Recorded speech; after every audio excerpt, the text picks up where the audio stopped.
दोस्तों, अगर आप लोग पिछले 15 सालों के एसएससी, पीसीएस एग्जाम और रेलवे में इकोनॉमिक्स के पूछे गए क्वेश्चंस का पीडीएफ डाउनलोड करना चाहते हैं फ्री में, तो आपको बता दूं, मैंने इंग्लिश और हिंदी लैंग्वेज में, आप इसको देख सकते हैं। ये रहा इंग्लिश लैंग्वेज का नोट्स इकोनॉमिक्स का, ये लिखो, इसमें लिखा भी है, जिसमें कि प्रीवियस ईयर क्वेश्चंस है विद सॉल्यूशन। साथ ही साथ में इसी का हिंदी वर्जन भी मैंने अपलोड कर दिया है। कहाँ पर किया है, ध्यान से समझना, टेलीग्राम पर इसको अपलोड किया है। ज्वाइन कैसे करना है, आपको टेलीग्राम पर सर्च करना है, चैनल का नाम टारगेट स्टडी IQ। चैनल को ज्वाइन करोगे, वहीं पर आपको ये नोट्स मिल जाएंगे। चैनल ज्वाइन करने का लिंक वीडियो के डिस्क्रिप्शन में भी दे रखा है, लेकिन वहाँ से ओपन नहीं होता है। आपको टेलीग्राम ऐप पर जाकर ही सर्च करना है चैनल का नाम, और उसको ज्वाइन करके इस नोट्स को आप ले सकते हैं। दोस्तों, 1 महीने से भी कम समय हुआ होगा, अभी हम लोगों ने एक न्यूज़ पढ़ी थी जिसमें कि केरल में एक प्रेग्नेंट हाथी को अनानास के अंदर में पटाखे भरकर खिला देने से उसकी मौत हो गई थी। पूरे देश में वो खबर चली थी। अभी हाल ही में दुनिया का एक ऐसा देश है जहां पर 350 से ज़्यादा हाथी रहस्यमय तरीके से मृत पाए गए हैं। मतलब उनकी मौत किस वजह से हो रही है, इसका अभी तक भी पता नहीं लग पाया है। ये जो फोटो आप देख रहे हैं, ये एक एलिफेंट है जिसकी अचानक से मौत हो गई। इसी तरीके से एक दूसरा फोटो मैं आपको दिखा रहा हूँ, ये पहले वाले से डिफरेंट है, यानी कि ये दूसरा एलिफेंट है। इसके बाद में एक और फोटो दिखा रहा हूँ, इसमें भी देखो ये एलिफेंट है, अचानक से इसकी मौत हो गई है। इस प्रकार से ऐसे बहुत से एलिफेंट हैं, 400 के आसपास में हैं, जिनकी अचानक से ही 2 महीने के अंदर में मौत हो गई है। तो जिसको लेकर एग्जाम में क्वेश्चन बन सकता है, क्या बनेगा वो समझते हैं। क्वेश्चन बनेगा कि हाल ही में किस अफ्रीकी देश में पिछले 2 महीनों में 350 से ज़्यादा हाथियों की रहस्यमय तरीके से मौत हो गई है। तो आंसर हो जाएगा बोत्सवाना। ऑप्शन नंबर बी सही हो जाएगा कि बोत्सवाना देश में हाल ही में 350 से ज़्यादा हाथियों की रहस्यमय तरीके से मृत्यु हो गई है। यहाँ पर रहस्यमय तरीके का शब्द इस वजह से इस्तेमाल किया है क्योंकि अभी तक किसी को भी ये नहीं पता चल रहा है कि आखिर इनकी मौत के पीछे का कारण क्या हो सकता है। क्या कोई बीमारी फैल गई या फिर कोई जानबूझकर ऐसा कर रहा है। तो यहाँ पर इस फोटो को देखकर आप अच्छे से इसको याद रख पाओगे। इसमें लिखा है, एक एलिफेंट आप देख सकते हैं, बड़ा सा लिखा है बोत्सवाना में 350 से ज़्यादा हाथी मारे गए। तो आपको इसका आंसर याद रहेगा।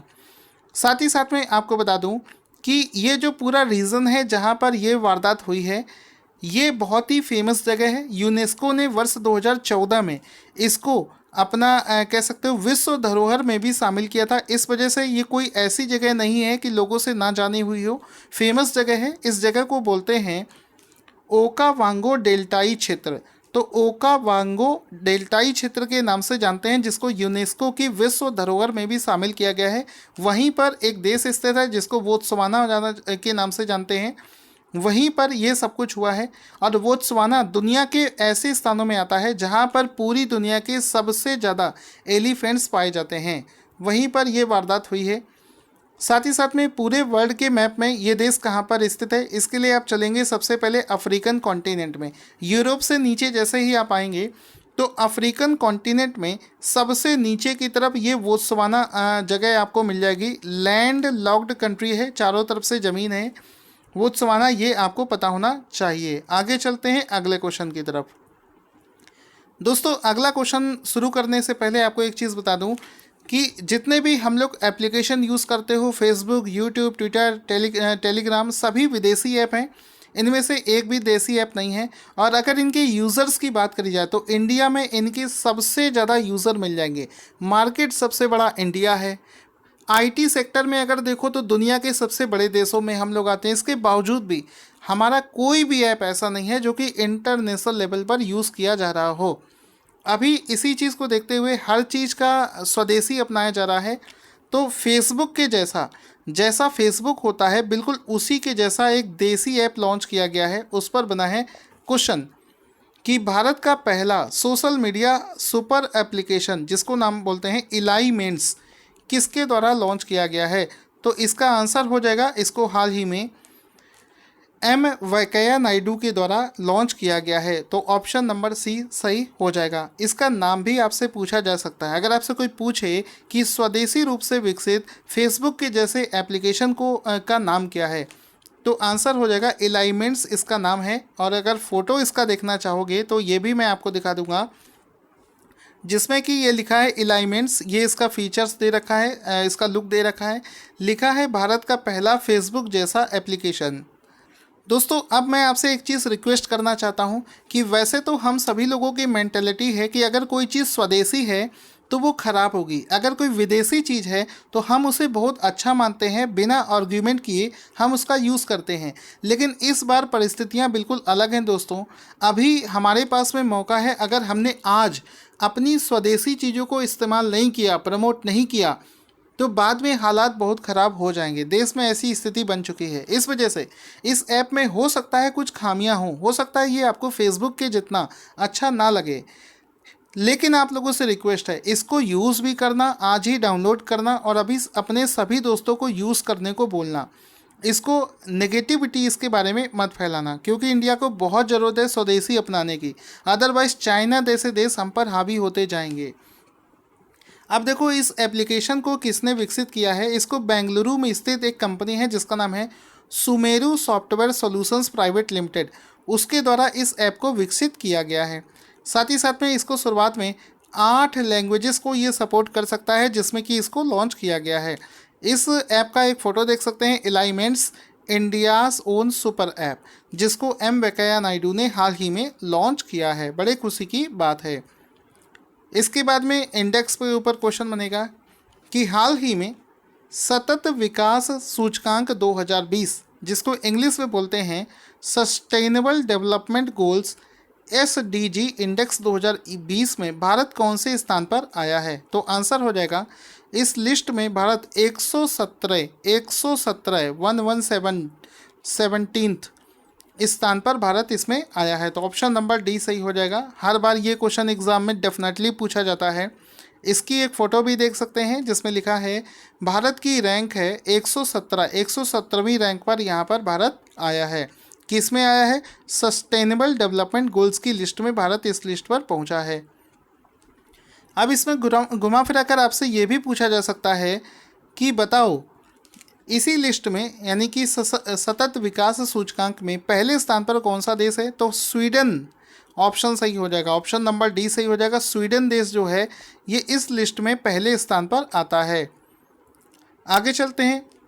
एक ऑर्गेनाइजेशन है जिसको एनपीसीआई के नाम से जानते हैं, national payment corporation of India, किस शहर में एक स्मार्ट डेटा सेंटर स्थापित करने की योजना बना रहा है।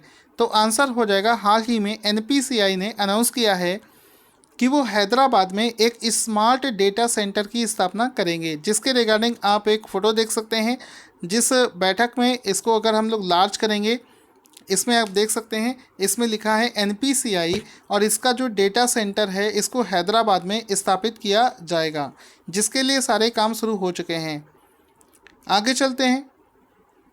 इसके बाद में एक क्वेश्चन बनता है, एक पुस्तक लॉन्च है जिसका नाम है getting competitive a practitioner's guide for India.